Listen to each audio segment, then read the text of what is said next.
Кабинетинин ачкычын кайра салып, ача албай жаткан жаран мамлекеттик кызматкер. Болгондо дагы жөнөкөй катардагы жумушчу эмес, Чүй облустук сотунун төрагасы. Ал Масабалында жумушуна кире албай жаткан видеону президент Садыр Жапаров дагы көрүп, катуу сынга алды.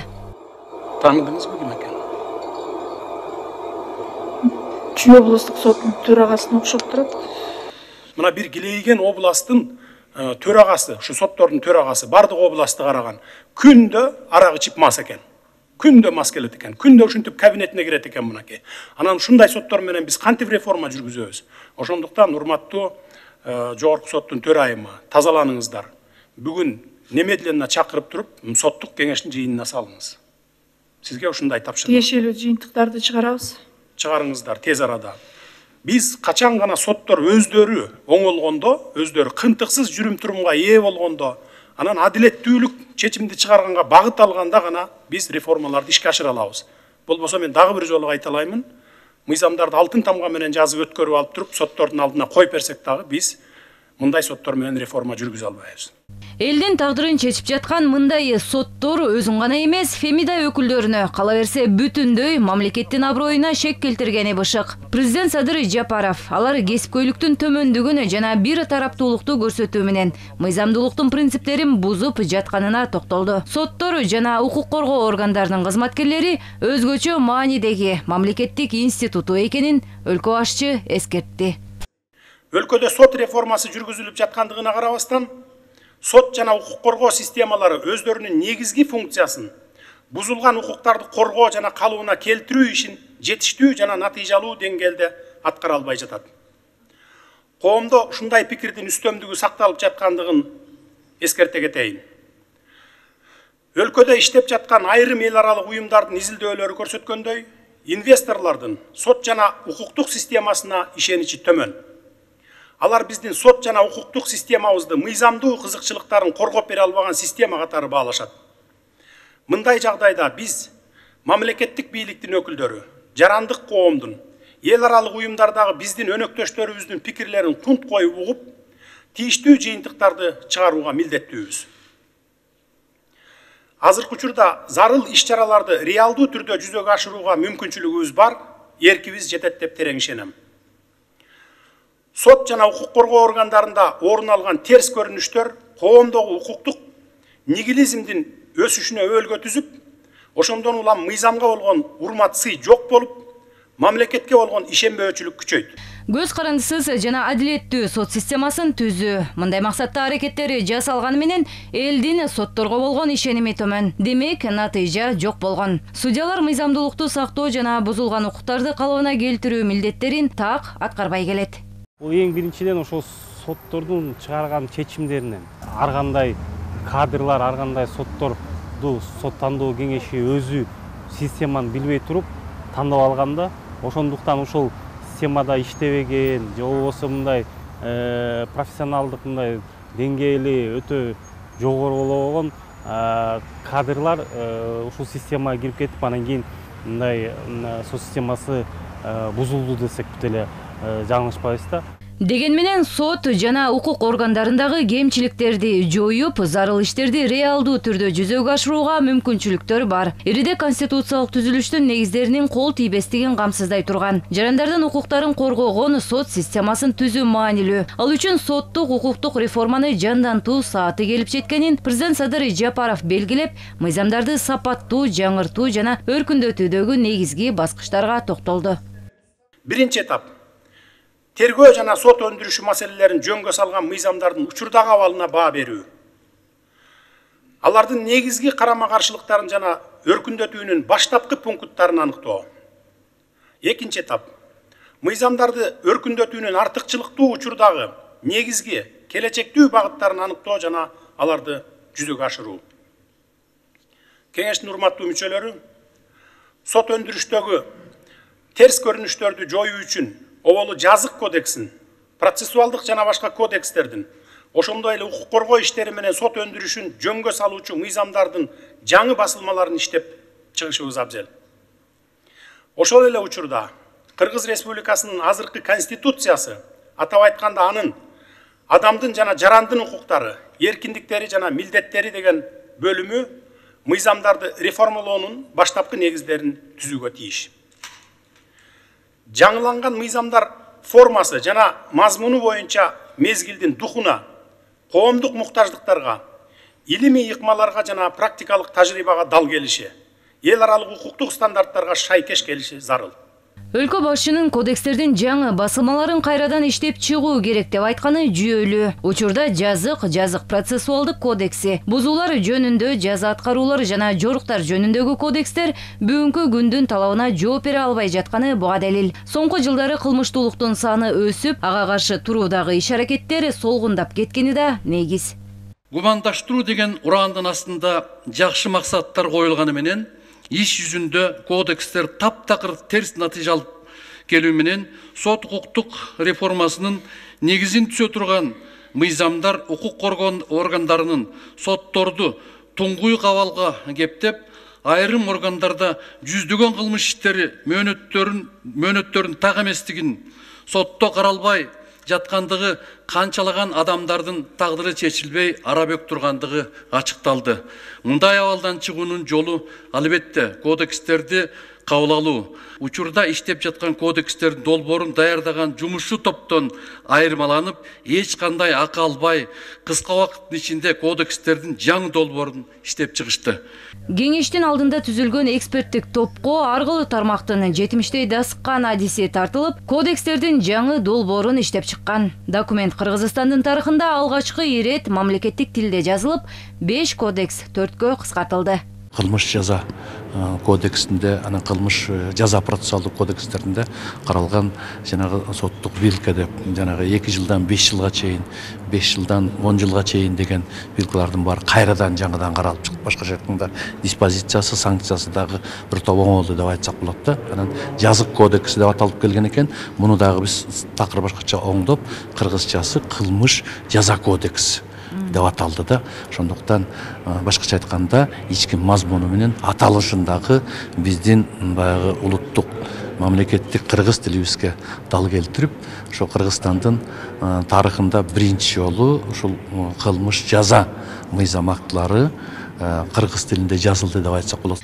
Өзгөртүүлөрдү талап кылган документтердин бири бул кылмыштардын жана жоруктардын кодекси. Эгерде буга дейре жоруктар кодексинде үй бүлөлүк зордук зомбулук үчүн 30 миңден 60 миң сомго чейин айып же болбосо коомдук жумуш каралып келген. Эми уур токмокко алуу 2 же андан көп жолу катталса, анда кылмыш катары саналып 5 жылга чейин эркинен ажыратуу сунушталууда.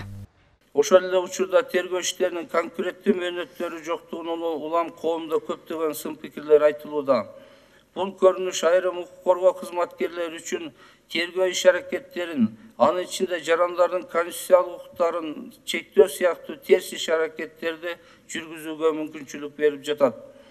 Колдонуудагы жазык процессуалдык кодексинен нааразы болгон көз караштагы сын пикирлердин көпчүлүгү дал ушул маселе боюнча келип түшүүдө. Ушуга байланыштуу жазык ишин козгоо жана андан баш тартуу институтун кайра киргизүүнү чечтик.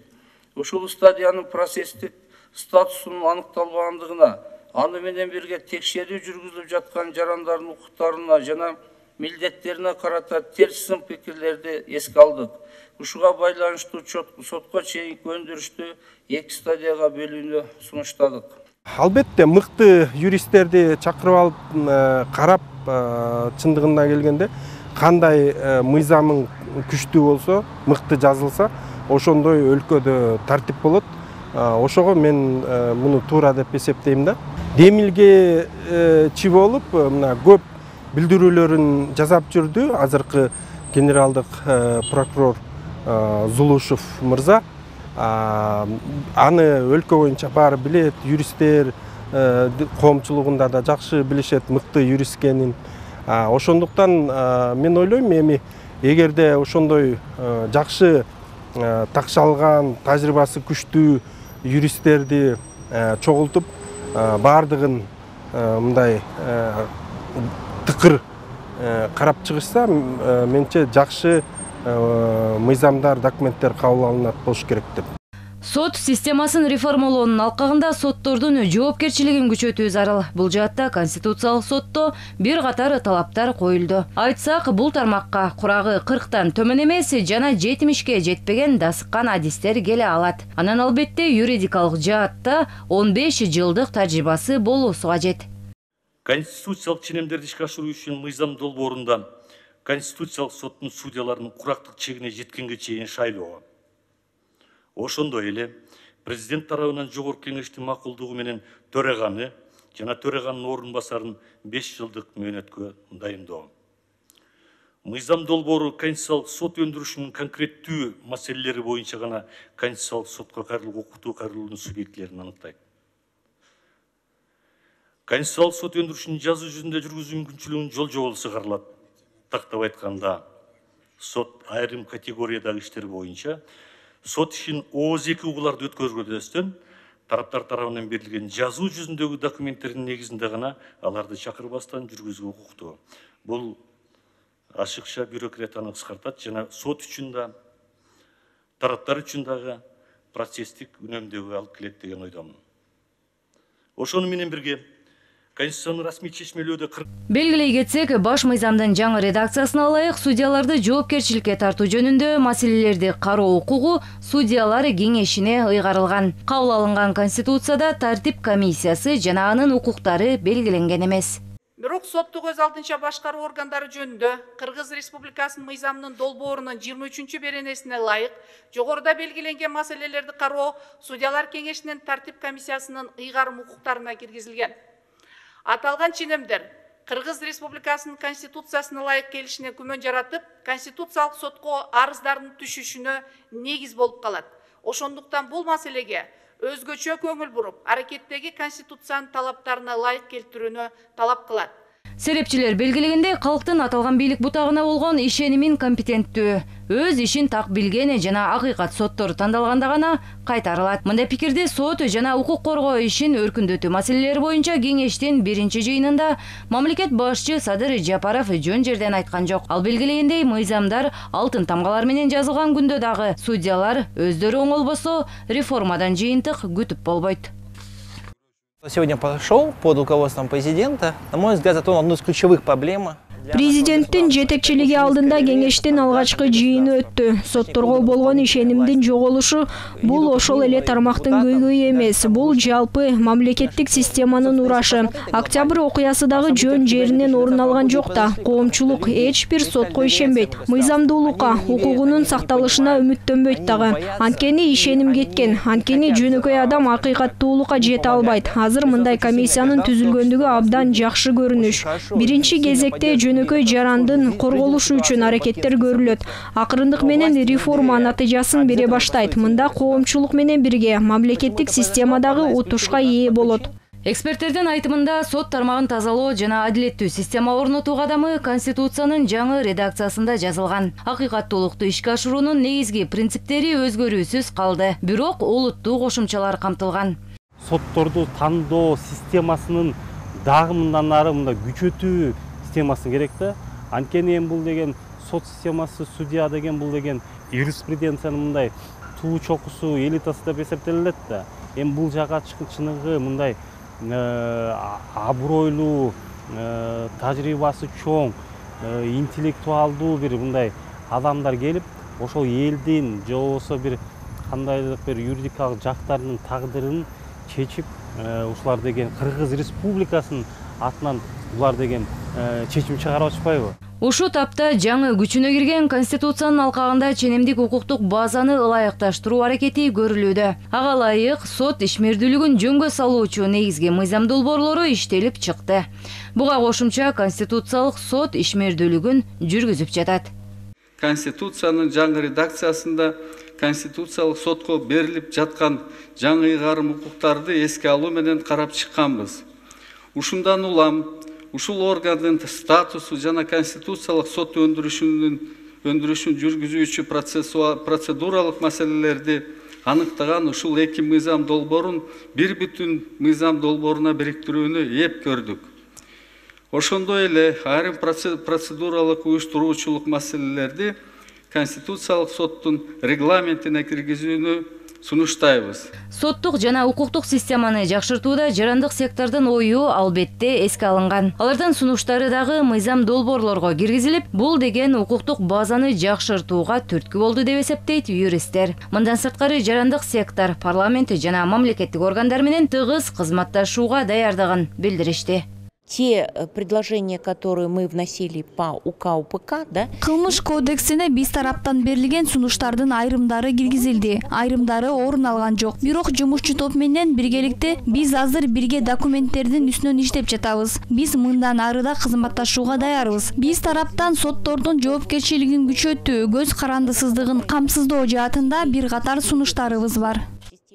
Коомдук өнүгүүнүн учурдагы муктаждыктарын чагылдырган кемчиликсиз, мыкты мыйзамдардын болушу укук коргоо органдарынын жана соттордун натыйжалуу иштөөсүнүн маанилүү шарты. Мыйзамдар бир ордунда өнүкпөй, укук коргоо ишин жана сот өндүрүшүн өнүктүрүүгө тоскоолдуктарды жаратпастан, мезгилден артта калбай өркүндөп турушу зарыл. Мындай пикирин билдирген өлкө башчы Садыр Жапаров мыйзам долбоорлорду жогорку кеңешке киргизүүдө ар бир сын пикирлер эске алынып, сунуштар киргизилерин белгиледи. Кыргыз Республикасынын Конституциялык соту, Кыргыз Республикасынын жогорку соту жана Кыргыз Республикасынын соттор кеңеши менен биргеликте иштелип чыккан мыйзам долбоорлору жана кеңештин алдындагы эксперттик жумушчу топ даярдаган кодекстердин долбоорлору жактырылсын. Кыргыз Республикасынын Конституциялык соту жөнүндө Кыргыз Республикасынын конституциялык мыйзамы, Кыргыз Республикасынын жогорку соту жана жергиликтүү соттор жөнүндө Кыргыз Республикасынын конституциялык мыйзамы, Кыргыз Республикасынын судьяларынын статусу жөнүндө Кыргыз Республикасынын конституциялык мыйзамы, Кыргыз Республикасынын сот адилеттиги иштери боюнча кеңеш жөнүндө Кыргыз Республикасынын конституциялык мыйзамы, соттук өз алдынча башкаруу органдары жөнүндө Кыргыз Республикасынын мыйзамы, Кыргыз Республикасынын кылмыш жаза кодекси, Кыргыз Республикасынын жазык процессуалдык кодекси, Кыргыз Республикасынын башкаруу эрежелерине каршы укук бузуулар жөнүндө кодекси. Мыйзам долбоорунун Кыргыз Республикасынын Конституциясынын 85-чи беренесине ылайык Кыргыз Республикасынын жогорку кеңешинин кароосуна киргизүү сунушталсын. Белгилей кетсек, укуктук коргоо маселелерин жөнгө салуу максатында март айында президентке караштуу сот жана укук коргоо ишин өркүндөтүү боюнча кеңеш жөнүндө жарлыкка өлкө башчы Садыр Жапаров кол койгон. Ал кеңеш берүүчү жана консультативдик орган болуп саналып, нормативдик укуктук актылардын долбоорлорун иштеп чыгуу боюнча сунуштарды даярдоо максатында түзүлгөн. Салабат Эркетаева, Жанадел Абубакир уулу, ЛТР, Бишкек.